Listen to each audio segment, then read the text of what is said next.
আসসালামু আলাইকুম। আশা করি সবাই ভালো আছেন। It's me Ashraful Islam Lalon. Ashraful Islam Lalon Italy page এবং ইউটিউব চ্যানেল যে যেখান থেকে দেখছেন সবাইকে আন্তরিক ভালোবাসা ও অভিনন্দন। যারা ফেসবুকে থেকে দেখছেন ফেসবুক পেজটি লাইক ফলো শেয়ার দিয়ে এবং ইউটিউব চ্যানেলটি সাবস্ক্রাইব করে পাশে থাকুন, ধন্যবাদ। তো আজকে টপিকটি হলো যে ইতালি বিএফএস গ্লোবাল আজকে কি পরিমাণ রিটার্ন পাসপোর্ট, স্ক্যান পাসপোর্ট এবং কি মেলের মাধ্যমে এবং ওয়েব ফর্ম পূরণের মাধ্যমে কি পরিমাণ পাসপোর্ট সাবমিট করেছে এবং কি পরিমাণ ভিসা ডেলিভারি দিয়েছে এবং কি পরিমাণ রিজেক্ট হয়েছে। এবং আরেকটি টপিক হলো যে ইতালি বিএফএস গ্লোবালের সামনে যে আজকে শত শত মানুষ ইতালি বিএফএস গ্লোবালে, তাহলে আপনি কেন ভিসা পাইতেছেন না? আপনি 2023 সালে ভুক্তভোগী, 24 সালের ভুক্তভোগী। তো আপনারা অনেকে আছেন যে রিটার্ন পাসপোর্ট এনে বসে আছেন, আবার অনেকে স্ক্যান কপি জমা দিয়ে বসে আছেন, আবার অনেকে অ্যাপয়েন্টমেন্টের জন্য মেল করে বসে আছেন। তো আসলে এই যে ইতালি বিএফএস গ্লোবালের সামনে যে শত শত মানুষ, তো তারা পাসপোর্ট সাবমিট করতেছে, আবার ভিসাও কালেক্ট করতেছে, কিন্তু মাঝপথে আপনি নাই। তো আপনি কেন, কি দোষ করছেন? ইতালি বিএফএস গ্লোবাল আপনাকে কেন ভিসা দেয় না? তো এটার মূল বিষয়টা এবং কি এই বিষয়টা একটু ক্লিয়ার করব। এবং কি আসলে আপনারা জানেন যে এই যে ইতালি বিএফএস গ্লোবাল যে 2023 সালে আগস্টের পর থেকে কিন্তু ঝামেলাটা লাগাই রাখছে। তো 2023 সালের আগস্টে ওই তখন কিন্তু তারা গণহারে জমা নিত কোনো রকম ডকুমেন্টটা যাচাই বাছাই ছাড়া। মনে করেন একটা শিশু বাচ্চাও যদি একটা কাগজ নিয়ে যাইতো তো ওইটাও কিন্তু জমা রেখে দিত, কিন্তু টাকার বিনিময়ে 16-17 হাজার টাকা এবং কি 20-22 হাজার টাকা ওইটার বিনিময়ে কিন্তু তারা ওই ফাইলগুলো রেখে দিত। এখন ওই ফাইলগুলো আদৌ কি অরিজিনাল বা ওইগুলো আপনার ঝামেলা আছে এগুলো কিন্তু তারা যাচাই বাছাই করতো না। কারণ কি ওই জমা দেওয়া পর্যন্ত তারা কিন্তু টাকাটা রাখতেছে। জমা দেওয়ার পর যদি আপনার ডকুমেন্ট ফেক হয় তাহলে তো তাদের কোনো ঝামেলা নাই, কারণ আপনার কাছ থেকে টাকা পেয়ে গেছে গা। কিন্তু এই যে আপনার কাছ থেকে জমা নিল, কিন্তু এটা যে একটা নিষ্পত্তি দিবে এটা কিন্তু তাদের মাথা ব্যথা নাই।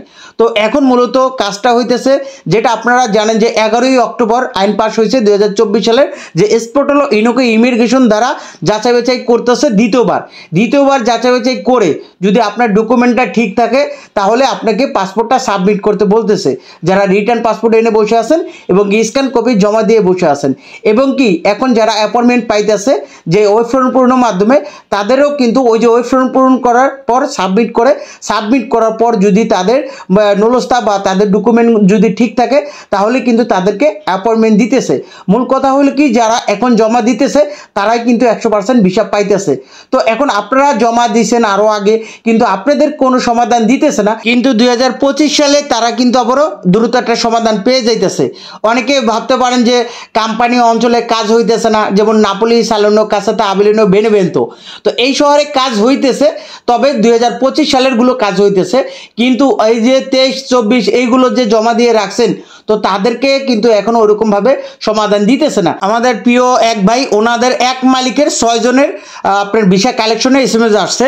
তো ওনাদের জমা ছিল 8ই অক্টোবর 2025, তো আজকে চলতেছে 19শে অক্টোবর 2025 রোজ রবিবার। তো ওনারা মনে করেন 8 তারিখে জমা দিছে, ওই ফর্ম পূরণের মাধ্যমে অ্যাপয়েন্টমেন্ট পাইছে। তো ওনারা কিন্তু 8 তারিখে জমা দিছে। ওনাদের আবারও ভিসা কালেকশনে SMS আসছিল 16 তারিখে। তো ওই শুক্র শনি বন্ধ ছিল, তো আজকেও কিন্তু ওনাদের কালেক্ট করতে পারতো, কিন্তু আজকে আসে নাই। ওনারা আগামীকাল যে 19, আজকে তো 19 তারিখ, কালকে 20 তারিখ, ওনারা 20 তারিখে কালেক্ট করবে। অবশ্যই কালেক্ট করার পর ভিসা পাওয়ার পর অবশ্যই আপনাদেরকে আপডেট দেওয়া হবে।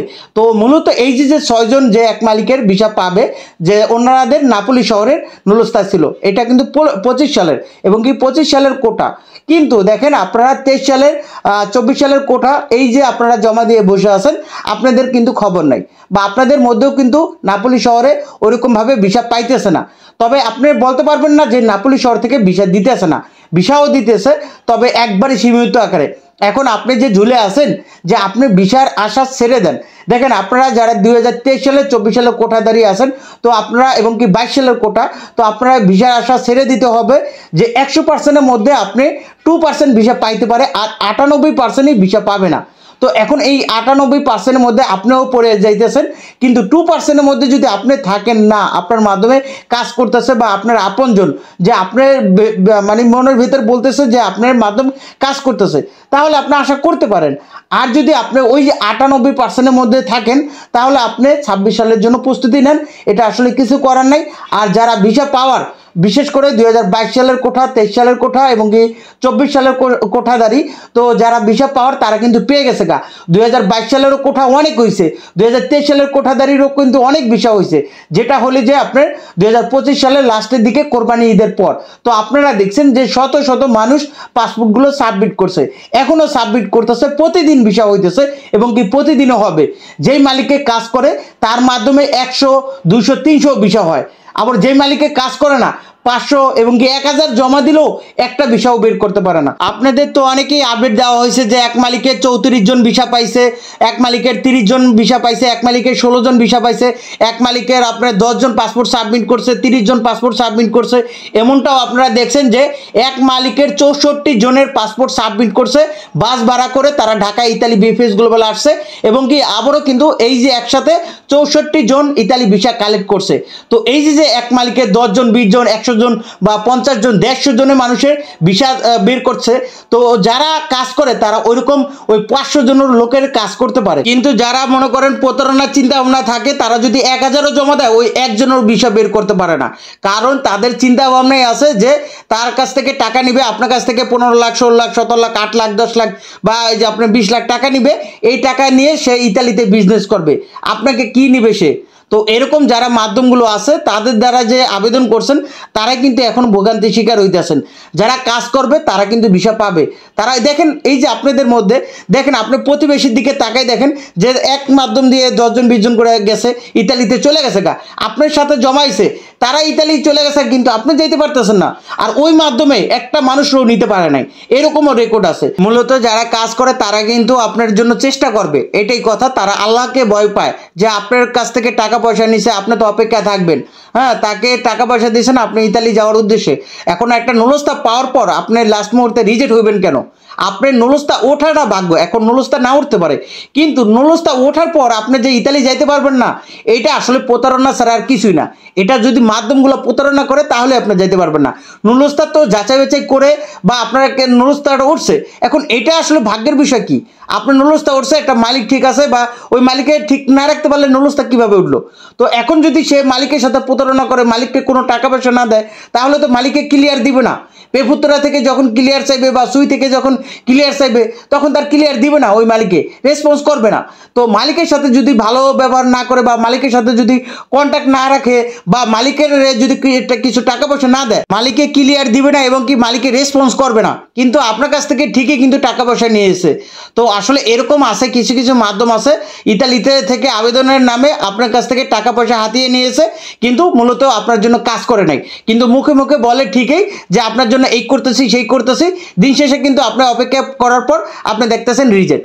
এখন আপনি তাকে যদি জিজ্ঞাসা করেন যে ভাই আমি কেন রিজেক্ট হইলাম, আমার প্রতিবেশী ভাই পাইলো, এক মালিকে 10 জন ভিসা পাইলো, এক মালিকে 6 জন ভিসা পাইলো, এত এত মানুষ ভিসা পাইতেছে, বাংলাদেশ তো ব্ল্যাক লিস্টে না, বাংলাদেশ থেকে তো এমন না যে বাংলাদেশ থেকে কেউ যেতে পারতেছে না, তাইলে আপনি বলতে পারতেছেন বা এত এত মানুষ ভিসা পাইতেছে আমি কেন পাবো না? আমাকে বলেন যে আমার চেহারা কালো বা আমার পাসপোর্টের সমস্যা বা যে কোনো একটা কারণে আমার কারণে রিজেক্ট করছে, তাহলে আমি কেন ভিসা পাবো না? বা পেপুত্রা কি আমাকে চেনে বা আপনাকে চেনে বা মালিকের ডকুমেন্টটা চেনে? মালিকের ডকুমেন্ট ঠিক রাখার দায়িত্ব কার? আপনার। আপনি কেন ঠিক রাখেন নাই? আপনাকে কি টাকা পয়সা আমি কম দিচ্ছি? সে কখনোই উত্তর আপনি দিতে পারবে না। তো এখন যারা অপেক্ষা করতেছেন, এখন আপনারা একটাই কথা বলবো যে আপনি যদি অপেক্ষা করে বসে থাকেন এটা আসলে আপনার বোকামি। আপনি 26 সালের জন্য প্রস্তুতি নেন যদি আপন লোক থাকে। এখন আপনি যদি আপনার 26 সাল আসছে আবেদন, আপনার কোনো লোক নাই বা আপনি সেই লোক দিয়েই আপনি আবেদন করবেন যে লোক আপনার এতদিন ভুগাইতেছে, সে একটা ভিসা দিতে পারতেছে না, বা দেখেন ভিসা তার কাছেই, বিষয়টা তার কাছে, কারণ সে যদি ওই মালিককে ঠিক রাখতো বা মালিককে সুন্দর মতো ক্লিয়ার দিত। দেখেন পেপুত্রা সুন্দর মতো কাজ করে, তাদের কাজটা হলো কি একবারে সহি শুদ্ধ। এখন আপনি যদি প্রতারণা করেন তাহলে তো আপনি ভিসা পাবেন না। তো এইটাই কথা। এখন তারা যদি সঠিকভাবে ডকুমেন্টগুলো সাবমিট করে, ডকুমেন্টগুলো প্রুফ দেখাতে পারে, তাহলে তো আপনি যাইতে পারবেন। এখন সেই মাধ্যম দ্বারা কি আপনি আবেদন করবেন? তো একটা বিষয় কি, যারা 26 সালের স্বপ্ন দেখতেছেন, তো এই যে অক্টোবরের 23 তারিখ থেকে যেটা দোমান্দা বা আপনার ফর্ম ফিল আপ যেটা বলে, তো এই 23 তারিখ থেকে শুরু হইব। আমরা ভাবছিলাম আপনার নভেম্বরের 1 তারিখ থেকে শুরু হইব, তো না, এটা এখন 23 তারিখে নিয়ে আসছে। 23 তারিখ থেকে ডিসেম্বরের 7 তারিখ পর্যন্ত এটা ডেট থাকবে। এই সময়ের মধ্যে যারা প্রি কম্পিলার বা দোমান্দা বা ফর্ম ফিল আপ করে রাখতে পারবে, তারাই কিন্তু ওই ক্লিক ডেতে অংশগ্রহণ করতে পারবে। এগ্রিকালচার 12ই জানুয়ারি এবং কি স্পন্সর ডোমেস্টিক এটা কিন্তু ফেব্রুয়ারিতে। বারবার বলবো যে কোনো এজেন্সি দ্বারা প্রতারণার শিকার হইবেন না। কোনো ইউটিউবার, কোনো ব্লগার বা কোনো অপরিচিত লোক বা আপনার অপরিচিত লোক দেওয়া যাওয়া যায়, তবে যদি আপনার সাথে ভালো সম্পর্ক থাকে তাহলে তার দিয়ে আবেদন করতে পারেন। এখন আপনি যাকে তাকেই বলবেন যে আমি আবেদন করব। আর ইতালি আবেদনটা কিভাবে হয় এই বিষয়টা কিন্তু আগেও বলছি, যে আপনার ইতালি একজন থাকতে হইব বা ইতালি আপনার অন্য একজন দূর সম্পর্ক দিয়েও যদি আবেদন করেন, সে ইতালি থেকে আপনার জন্য আবেদন করবে। বেশি কিছু লাগবে না, জাস্ট আপনার একটা পাসপোর্ট লাগবে। এই পাসপোর্ট ফটোকপি দিয়ে উনি জাস্ট আবেদন করবে এবং কি এটা আবেদন করার পর আপনার নুলস্থা যদি ওঠে, এটা ভাগ্যের বিষয়, যদি নুলস্থা ওঠে তাহলে এই নুলস্থা ওঠার পর আপনি ইতালি বিএফএস গ্লোবালে একটা অ্যাপয়েন্টমেন্ট নেবেন, যেটা ওই ফর্ম পূরণ করে এখন কিন্তু সাবমিট করতেছে অনেকে। তো এটা যদি 26 সালে এইরকমটাই থাকে তাহলে এইভাবেই আপনার ওই ফর্ম পূরণ করে অ্যাপয়েন্টমেন্ট নিতে হবে এবং কি অ্যাপয়েন্টমেন্ট নেওয়ার পর আপনাকে একটা ডেট দিবে। ডেট দেওয়ার পর আপনাকে পাসপোর্ট সাবমিট করতে বলবে। সাবমিট করার পর আবার ভিসা কালেকশনের এসএমএস দিবে। ভিসা কালেক্ট করার পর আপনি বিএমএটি কার্ড করবেন, যে 3 দিনের ট্রেনিং আপনার জেলা, নিজ জেলা থেকে একটা ট্রেনিংয়ের সার্টিফিকেট নিয়ে, ওই সার্টিফিকেট দিয়ে আপনি একটা বিএমএটি কার্ড করবেন। এই বিএমএটি কার্ড করার পর আপনি টিকিট কাটবেন। টিকিট কাটার পর আপনি ইতালি চলে যাবেন। তো এর মাঝে কিন্তু আপনি অনেকে এজেন্সিগুলো বলবে যে আপনার লাগবে, মেডিকেল টেস্ট লাগবে বা পুলিশ ক্লিয়ারেন্স লাগবে, আরও অনেক কথাই বলবে। আর ইতালি ভিসা ফেক বা অরিজিনাল এটা নিয়ে টেনশন করার কিছু নেই। আপনি নুলস্থা পাইবেন, আপনি ইতালি বিএফএস গ্লোবালে গিয়ে সরাসরি গিয়ে জমা দিবেন এবং কি ভিসা হবে না হবে এটা আপনিই দেখতে পারবেন পাসপোর্ট খোলার পর। পাসপোর্ট যদি আপনার ভিসা লাগে এটা আপনি দেখতে পারবেন, আপনার ওই মাধ্যমেরও আগে আপনি দেখতে পারবেন, ঠিক আছে। ইতালি থেকে সেই মাধ্যম বলতে পারবে যে আপনার ভিসা হয়ে গেছে গা, কিন্তু ভিসা স্ট্যাম্পিং সে দেখতে পারবে না। আপনি ভিসা কালেক্ট করবেন, আপনার পাসপোর্টে ভিসা স্ট্যাম্পিং লাগানো থাকবে, এটা ইতালি বিএফএস গ্লোবাল থেকে কালেক্ট করবেন। যদি আপনাকে কোনো এজেন্সি বলে যে এই যে আপনাকে হোয়াটসঅ্যাপে ভিসা পাঠাইছি, এই যে আপনি এখন বাকি টাকাগুলো দেন, এটা কখনোই আপনি ধরে নেবেন যেটা 100% ফেক ভিসা, এটা কখনোই অরিজিনাল ভিসা না। তো এইটার প্রসেসটা আমি বলে দিলাম, কারণ অনেকেই জিজ্ঞাসা করেন। তো এইটা বিষয়টা ক্লিয়ার থাকবেন এবং কি সর্বদা সতর্ক থাকবেন। আর এই ক্লিক ডে আসলেই দালাল চক্র বা প্রতারণা বেড়ে যায়, এই জন্য আপনাদেরকে সর্বদাই সতর্ক করি। এবং কি আশরাফুল ইসলাম লালন ইতালি ফেসবুক পেজ এবং ইউটিউব চ্যানেল দ্বারা কোনো প্রকার যে টাকা আর্থিক লেনদেন করবেন না, বা এইটা যদি আপনার বলে যে এরকম আশরাফুল ইসলাম লালন বলতেছি বা এরকম টাকা পয়সা দাও বা এরকম কিছু যদি বলে, তাহলে তাকে আপনার ব্লক করে দিবেন এবং কি তার সাথে কোনো টাকা পয়সা লেনদেন করবেন না। এই আশরাফুল ইসলাম লালন কোনো আর্থিক টাকা পয়সা লেনদেনের সাথে কোনো জড়িত না, বা কোনো অ্যাপয়েন্টমেন্টও ব্যবস্থা করে দিতে পারি না, বা আমি কোনো ইতালিও কাউরে নেই না। আমি জাস্ট আপনাদেরকে সঠিক একটা পরামর্শ দিই, এটা বারবার ক্লিয়ার করা হইতেছে। তারপরে যদি আপনারা প্রতারণার শিকার হন তাহলে আমার কিছু করার নাই, কারণ আমি কোনো টাকা পয়সা লেনদেনের সাথে কোনোভাবেই জড়িত না। আমি সম্পূর্ণ ফ্রিতে আপনাদেরকে সার্ভিস দিয়ে থাকি এবং কি সম্পূর্ণ ফ্রিতে আপনাদেরকে পরামর্শ দিয়ে থাকি। তো এইটা বারবার সতর্ক করার পরেও যদি আপনারা প্রতারণার শিকার হন, আসলে আপনাদের জন্য আমরা আবার প্রশ্নবিদ্ধ হই। এই জন্য ভাই আপনাদের কাছে অনুরোধ, বা আশরাফুল ইসলাম লালনের নামে যদি কেউ টাকা পয়সা চায়, আপনি তাকে সাথে সাথে ব্লক করে দিবেন এবং কি আপনার কমেন্টেও জানাবেন। এবং কি আবার অন্যকে যদি দেখেন যে এরকম প্রতারণার শিকার হইতেছে, তাহলে তাদেরকেও একটু সতর্ক করে দিবেন। তো আজকে বিশাল আপডেট হলো যে আজকে 19 অক্টোবর 2025 রোজ রবিবার। তো আজকে মোট রিটার্ন পাসপোর্ট, স্ক্যান পাসপোর্ট এবং কি মেলের মাধ্যমে ওই ফর্ম পূরণের মাধ্যমে আজকে পাসপোর্ট সাবমিট সংখ্যা ছিল 35টি প্রায়, মোট রিজেক্টের সংখ্যা ছিল 23টি প্রায়, মোট ভিসা সংখ্যা ছিল 92টি প্রায়। আজকে অনেকের ভিসা হয়েছে, এর মধ্যে ফ্যামিলি ভিসা ছিল 26টি প্রায়, এগ্রিকালচার ভিসা ছিল 47টি প্রায়, স্পন্সর ভিসা ছিল 11টি, ডোমেস্টিক ভিসা ছিল 2টি, ট্যুরিস্ট ভিসা ছিল 4টি, বিজনেস ভিসা একটাও হয় নাই, স্টুডেন্ট ভিসা 2টি। তো প্রতিনিয়ত কম বেশি ভিসা হইতেছে এবং কি প্রতিনিয়ত ভিসা হবে এবং কি বিএমএটি অনুসারে অনেকে ইতালি ভিসা পাইছে এবং কি বাংলাদেশ থেকে ইতালিতে চলে গেছে গা। তো আসলে আপনারা এখনও অনেকে সমাধান পাইতেছেন না, এটা আসলে দুঃখজনক ব্যাপার। তবে আপনাদেরকে আশা ছেড়ে দিতে হবে যারা 2023 সালে এবং কি 24 সালের ভুক্তভোগী। তো আসলে আপনাদের মাধ্যমের কাছে টাকা পয়সা চান, আসলে অনেকেরই বিষয় হবে না, আপনারা হয়তো মনে কষ্ট পাইতে পারেন, আসলে কষ্টে পাওয়ার কিছু নাই। এখন আসলে আপনারা বলতে পারেন যে ভিসা পাবো না, তা আমাদেরকে রিজেক্ট দিয়ে দেয় না কেন?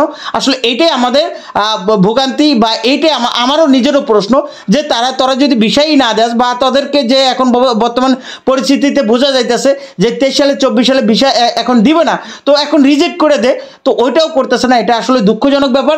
তো এইটা আসলে আমরা একটু অপেক্ষা করি। তো ডিসেম্বর পর্যন্ত দেখেন, আমি সবাইকে বলবো যে ডিসেম্বরের আগে যদি তারা এটা নিষ্পত্তি না করে, তাহলে দ্রুত আপনার মাধ্যমের কাছে এখন থেকে টাকা পয়সা উঠে ফেলেন, এবং কি অনেকের মাধ্যমে টাকা অলরেডি দিয়ে দিছে। তো যারা এখনো বাকি আছেন, তো টাকা পয়সা উঠানোর চেষ্টা করেন। তো এটাই বলবো। এবং কি ফ্যামিলি ভিসা ভুক্তভোগী আপনাদের জন্য আসলে কষ্ট লাগে যে আপনারা 2023 সালে জমা দিয়ে এবং কি 24 সালে জমা দিয়ে এখনো একটা সমাধান পাইতেছেন না। আসলে এটা হতাশাজনক এবং কি দুঃখজনক। বাংলাদেশের মতো আর এরকম কোনো দেশে নাই যে ফ্যামিলি ভিসা হাজব্যান্ড ওয়াইফকে নিবে, তার ছেলে মেয়েকে নিবে। এখানে কিসের গাপলা, কিসের মানে ঝামেলা লাগা রাখছে? তো এটা আসলেই দ্রুত একটা সমাধান হয়ে যাবে আশা করি। যারা 2023 সালে 24 সালে ওয়ার্ক ভিসা ক্যাটাগরি, তাদেরকে একটা সমাধান দিয়ে দিলে আপনাদেরটাও একটা সমাধান হয়ে যাবে। তো এই যে যারা 2025 সালে জমা দিতেছে, তারা কিন্তু সাথে সাথে একটা সমাধান পেয়ে যাইতেছে। এই মানববন্ধন, অনশন, গণ অবস্থান কর্মসূচির ফলে কিন্তু এই যে ধাপে ধাপে তারা পরিবর্তন আসছে। তো এই মানববন্ধন অনশনে যারা এই পিছনে আমরা ছিলাম এবং কি আমাদের সহপাঠী বা আমাদের সহযোদ্ধা ছিল, তো অবশ্যই আপনারা সবার জন্য দোয়া করবেন। দেখেন, যারা প্রথম থেকে এই পর্যন্ত 2022 সাল, 23 সাল এবং কি 24 সাল, 25 সাল, এখন 26 সাল আইসা পড়তেছে, আমাদের সাথে আসেন পথ চলা। তো আপনারা দেখছেন যে এই মানববন্ধন অনুসরণ করার ফলে কতটা পরিবর্তন আসছে। 26 সালেও কিন্তু আরও পরিবর্তন আসবে ইনশাল্লাহ। এবং কি এখন প্রতারণার হারও কমে যাবে। তবে আপনার কোনো এজেন্সি থেকে প্রতারণার শিকার হবে না। এখানে কিছু বিষয় আছে, ওইগুলো অ্যাক্টিভ থাকলে, বা আপনি যদি একটা বিষয় না বোঝেন আরেকজনের কাছে প্রশ্ন করেন, কিন্তু আপনি দুই এক কথা বলে তার সাথে লেনদেন করবেন, এটা যাতে কখনোই না করেন। তো এটাই বলবো। এতক্ষণ সাথে থেকে ভিডিওটি দেখার জন্য আপনাদেরকে অসংখ্য ধন্যবাদ। আপনারা সুস্থ থাকুন, ভালো থাকুন, আল্লাহ হাফেজ, আসসালামু আলাইকুম। এবং কি ভিডিওটা একটু শেয়ার করে দেন, আপনি নিজেও জানেন এবং কি অন্যকে জানানোর জন্য আপনি একটু চেষ্টা করেন, যেটা শেয়ারের মাধ্যমে অন্যজন জানতে পারবে।